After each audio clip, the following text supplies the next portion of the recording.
қайда жүрсің әдем-ау.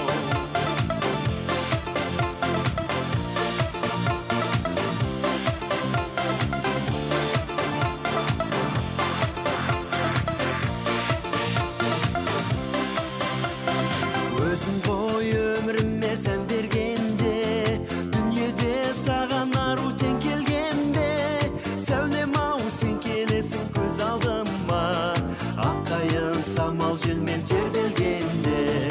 Жас жаным сен аңсамай төзе алар ма, өзгелер сені мендей сезе алар ма? Ақ толқын жағалауға асыққанда, айым-ау сен келесің көз алдыма. Арманымның нұры, ақындықтың сыры, жүрегімнің жары әдем-ау. Көңілімнің сазы, өмірімнің жазы, қайда жүрсің әдем-ау.